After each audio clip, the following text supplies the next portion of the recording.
welcome to another episode of Speak Podcast. You all know what Speak stands for. It's special people encouraging a kid. I am your girl, Barisha, but for this podcast, it is Bree. So welcome to the podcast. We are so excited to have you to join us again for another episode. And we have another guest in the house. We have Angela Charles. Welcome to this podcast, Angela.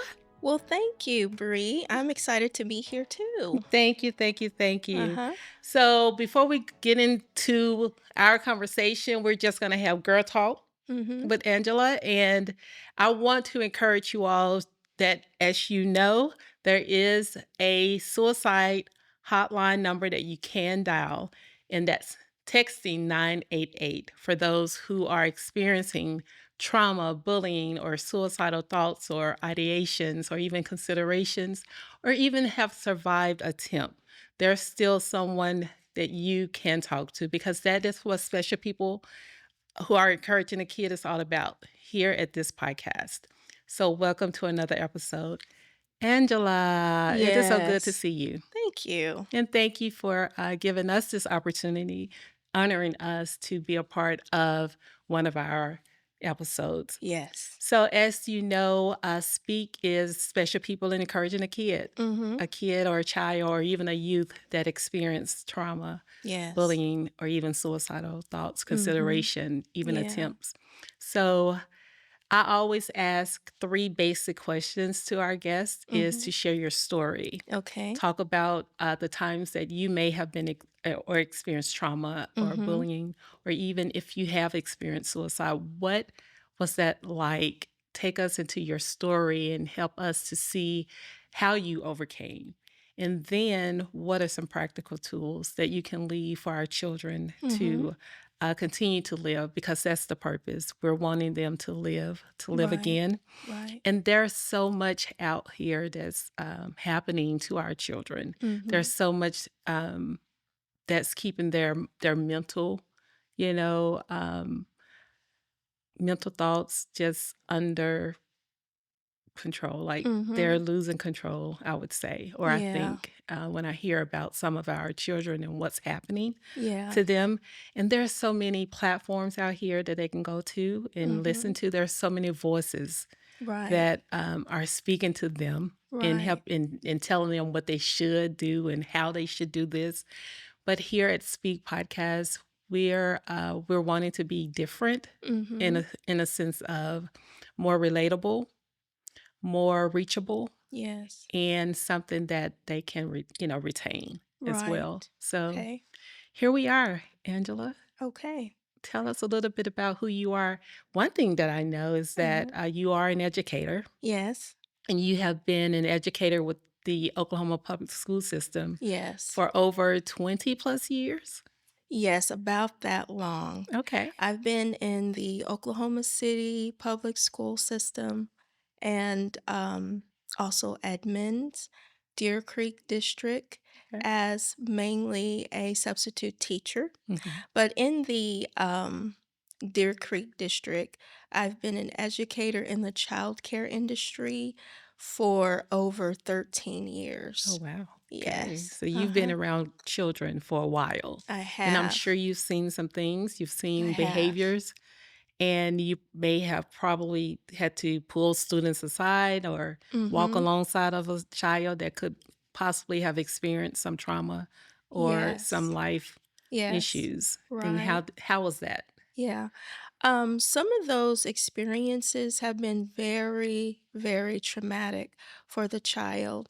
And one of the worst cases that I've ever heard was a child just experiencing a drive-by shooting where their father was actually the one who was killed. Oh my. And so some pretty serious things can take place in a child's life in the public school system that maybe people aren't really aware of and what they have to go through and just be able to come to school maybe the next day or the next week and we don't know. We never Right. know what a child may be going through. And they don't know how to express it. They Exactly. don't know how to share what they've just experienced. Mhm. And sometimes you may see their expression as isolating themselves or Yes. talking back or being disrespectful, Exactly, So exactly. there's different behavioral responses Mhm. from a trauma that Right, children display at right. school, and then their peers. Uh-huh. They don't know, and either they're picking on them Mhm. or pushing them aside or ignoring, and Yeah, it's hard on a kid. exactly. Wow. And in my early years of teaching, like when I was in my 20s when I first began, Mhm. it's easily, um you can easily see a child that's acting out and call them, "Oh, they're just a bad kid," Mhm. and think it's their environment, but whenever a child acts out, just through my own personal experience, I believe there's always a root cause to that behavior, Always, always. and, there's just a great need for compassionate teachers and educators and mentors and counselors, Mhm. not to just check it off as that bad kid, but to really have that heart to understand the child and what they may Right. be going through. Mhm. And there was one time I heard a minister say, "How do kids spell love? They spell it Time. And they're just looking for Mhm. love, they're looking for acceptance, and that's so important for a child to have, for someone to understand their personal issues. Mhm. Because adults have to remember we were kids at one time too, and our situations, our issues, they were so important to Mhm. us. So it's getting back to that child's level and really understanding what they may be going through. Mhm. And I like that you spelled out time Mhm. because it takes time. Yeah. It takes time to understand. Mhm. First of all, it takes time to understand who you are, to Yes. know you, and then it takes time to be able to have empathy, Yes. with someone else and their story, just understanding that Mhm. there is a story that you may Yes. not know, Right. but taking the time to get to know. Mhm. You know? Exactly. So, yeah. So tell us a little bit about you and your story. Okay. Well, I have lived in Oklahoma for a lot of years. I came here in 1985 when I was 15 years old. Mhm, And I have experienced some childhood bullying and some traumatic events in my life. There's two in particular that I want to share with the audience. And the first one was when I was 5 years old. I did experience some bullying. mhm, I want kids to know that I went through a difficult situation where I was just 5. mhm, And the person that bullied me or took advantage of me was 13 years old. So he was much, much older. mhm, I was with my family, with my mother, with my father, mhm, and with my sister. And we went to go and visit a family friend, and she had her daughter there too. I was playing with my mhm, sister, and the little girl asked if I would go and get some toys out of her closet. So I went into her room, and when I got into the closet, I was forced in there. I was not coming out of that closet because of the boy. He kept me in there, he forced me in there, and he touched me inappropriately. mhm. He had no business touching me like that, Right. but he did. And then after the experience, I left out of there. I didn't tell anyone. He told me not to tell. And I was already a quiet child. I was Mm, one of those kids that was obedient. And mhm, so I just did what I was told to do, especially by older individuals. mhm. And so I went through that situation. Um, and then also, How was that? Let me stop mhm, there. sure. How was that for you, not telling? Like, what were you experiencing? Were you, afraid? Like, what emotions did you experience because you didn't tell? Mhm. I believe that I mostly experienced a numb feeling. Mm, I didn't really feel anything, but I knew that I was different once I came out because I was innocent, as a child. Mhm. So feeling numb, feeling blank is what I experienced. Mhm. And after that, it was just unknowingly, I blocked that experience out and didn't recall it until 10 years later when I was 15. Wow. Mhm. So, at what point when you left out of the closet Mhm. and you went back to be around family members, Mhm. did your mom or whoever your guardian, your parent was, did they notice any changes? Any like No, they didn't they notice did not anything? know.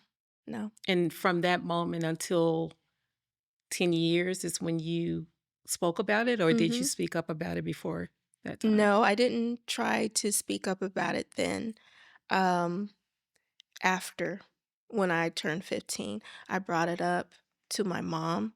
Something must have triggered to where I told her about it. And she did ask me, "Well, why didn't you say anything?" Mhm. And I told her I didn't know to because Mm. I was just that type of quiet child.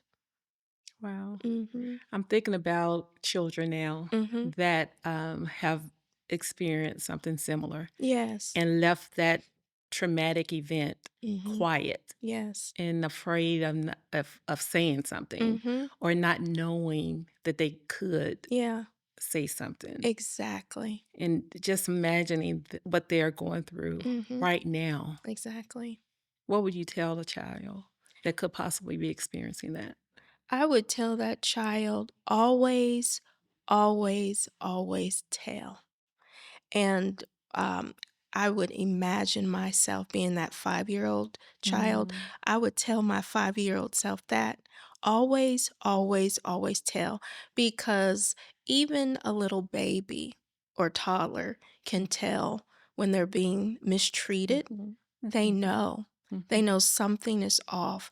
They know something is not right, mhm, and tell as fast as you can. Find someone that you trust, mhm, someone that you know who is safe, and let them know. It doesn't matter if they're trying to threaten you and say they'll hurt you. It doesn't matter if they're saying, well, I'll hurt someone else that you mhm, know, mhm. or if you tell something bad is going to happen. Always, always, always tell someone. Always, always. Yes. Wow. I'm thinking of when I remember my mom saying something even about dogs or Mhm. a pet. Yeah. When you mistreat a pet, when Mhm. you mistreat a dog, specifically of what she was talking about, Yeah. an animal, a dog will only take so much Mhm. before they bite. Mhm. And just how much a person, especially a child, can take before something happens, something drastic happens. Mhm. Either they go and tell someone or they Right. try to do something harmful Yes. to the person that abused them, Mhm. or they try to do something harmful to themselves. Exactly. And you always wanna tell because, um, that child needs to be in a safe place. Mhm, We wanna stop that person from continuing to be an abuser, from hurting that person again or hurting someone else again. We mhm. That person has to be stopped, and the child, um, after they're worked with, talked to, um, they will understand that there's always a way to stop an abuser, to Mhm. stop a bully. There's always a way. Because sometimes we don't feel that way. Sometimes kids don't feel like there's any hope, but they need to know that's the number one thing you need to do is get help. So now you're 15 years old and you tell your Mhm. mom, Yeah. and your mom asks, why didn't you say anything? Mhm. And then where did it go from there? Well, I told her, and I asked her too. I said, "Well, did you notice anything?" And she did not. Cuz sometimes in families, especially single parent, or if there's other traumatic things happening, a parent may not be paying attention to that child, especially when there's other siblings and there's other traumatic things happening in that family. So Mhm. there are always signs to look for Mhm. in a child. Mhm. So we just want to encourage parents to always be aware of how your children is. I know that when I'm at work, Mhm. I pay attention to how the parent is coming Mhm. in with their child, and I pay attention to that child. And I'm looking for just their disposition and how I need to approach that child for the rest of the day, Mhm. because it's different every single day when you're working with kids, Absolutely. and they'll come, to school in all kinds of different emotions, whether Mhm. it's happy, sad, scared, or things of that nature. And I've had to um, call, the hotline crisis Mhm. for a few situations through the years, Right. but nothing recently, which I'm very, very glad about. Oh, Hmm. that's a good Yes. good thing to hear. Wow. Yes. Okay. Mhm. So with your traumatic experience Mhm. when you were 5 and then you spoke up about it at age 15, Mhm. where was the offender at during that time? Were you in contact with that offender, like, around that offender at all? No, after that situation, completely lost touch with that family. I hadn't heard from them again. I believe my mother wasn't in contact with that family again, so no, just never heard from that person again. Okay. Mhm. Wow. Wow. Yeah. Well, thank God that you were able to get over that, and Yes. I don't know, do you still have triggers today? I do have triggers when I'm in school teaching. Being around the kids and I see a bully situation there, that's a trigger for me. And it makes me want to, it's a good thing though. The trigger's a good thing. Hmm. It helps me to act fast in that situation to prevent that type of behavior from going on. And what are some of the things that you do? I intervene as quickly as possible, and then I will get both of those children or all parties involved, and I will hear everyone's side of the story. The person who did the bullying, the victim, and if there's any other witnesses, I want to hear from everyone. I do not accuse anyone of anything because they're children, and children, they'll make mistakes.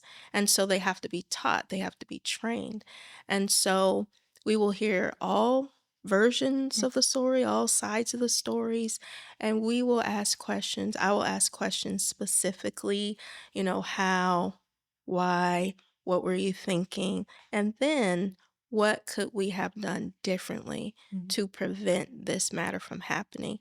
And what do we need to do in the future so that this doesn't happen again? And what age group is this, or grade? This is 4 years to 9 years old. Okay. Mhm. Okay. Okay. And what are the schools like preventative measures or preventative techniques or things that you all use? You get them, you stop it at the moment Mhm. because, and I'm asking because it's like a no tolerance Right. zone.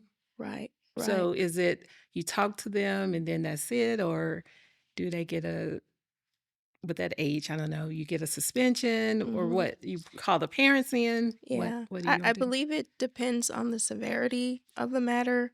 In my childcare program, we will get the parents involved, Mhm. both parents, to let them know this is what's happening. And depending on the severity of the situation, that child could be possibly suspended. I know that I'm lenient towards a lot of situations because it could be a first time situation, and that child may have been acting out of something that they have seen. It Mhm. may not even be in their heart to really be a bully, but when you see that it's in a child's heart to be a bully and they're just continuing this behavior, that's when, suspension is Mhm. more involved, because sometimes kids are just acting out what they see, what they've heard, and they're just experiencing it for the first time. And when I talk to them, they're really not trying to hurt someone. Mhm. So Mhm. it just depends on the situation. Okay. Mhm. Okay. Any more to your story that you Um, wanted to share? with that particular story, no, Okay. no. So from that, you said that you went like you were numb. Yes, How was that with your with relationships, or did did you become trusting, or you had mistrust in people? I had mistrust. I was a more of an introvert child, Mhm.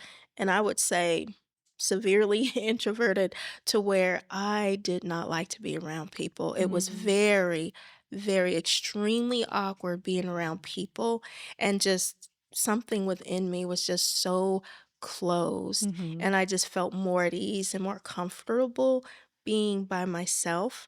And I didn't really talk to people. I was very, very shy, and I was a loner at school. I went in like a very secluded part of the school to eat my lunch, and, if anyone tried to reach out to me, it was just very awkward, Mm. and I would just rather be by myself.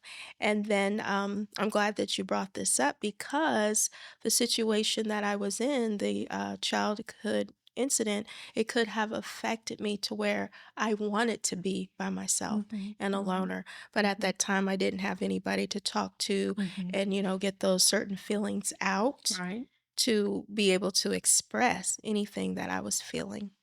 Well, mentioned that you would go to be alone. You would even Mhm. eat your lunch Mhm. alone.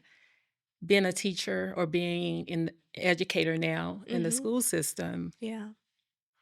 those are some signs, right? And Mhm. so when you're seeing a child or a youth Mhm. by themselves, what are the things that you do to try to include them? I will go to them directly and just ease myself into the situation and slowly get them engaged, possibly in a conversation. But I may ask like one question or two, Mm, and then I may just ease away because I don't want to rush into it. Sometimes a child is just quiet. hmm. Maybe nothing happened Right, and they're just quiet. That's right. just their personality. Hmm. And to force my way into the situation may, throw them off some kind of way. So I'll just ease into it. I'll go back again. And when I have done that, I have seen many children come out of a more quiet shell Hmm. and they'll start talking, they'll start engaging with others, Hmm. they'll start playing in groups and things like that. But Hmm. then if I see them go back to like a quiet spot Hmm. or, be by themselves, I know that they're just a child who likes to keep their own company more. Hmm. That's true. Uh-huh. Sometimes it takes, getting by yourself Yeah. to recharge, Mm-hmm. and sometimes that can be overstimulating, Yes. being around kids a lot of times, Yes. so I get Mhm. that. Wow. Is there anything else in your story that you want to share that we didn't touch on that's related to a trauma or bullying or even suicidal thoughts? Um, no, not at this time. Okay. Okay. Well, we want to wrap up with Uh-huh. this Okay. this part one of your Yes. story, and then when we come back, I would love for you to talk to the audience, talk to our kids, our children, our youth Uh-huh. about some practical tools that Mhm. they can use. And with you being an educator, would you share with our audience some preventative things that you all use in the school Okay. to look for, like what are those warning signs and what do you all Yes. do? Okay. So thank you all for joining us with the conversation with Angela. This was great. This was great, and we're going to pick back up with a part two of our conversation. So this is Speak, Special People Encouraging a Kid. Join us on YouTube, Spotify, even Apple to catch these episodes. And always remember to share, like, and subscribe, and come back again for the next time. Thank you for joining us at Speak Podcast.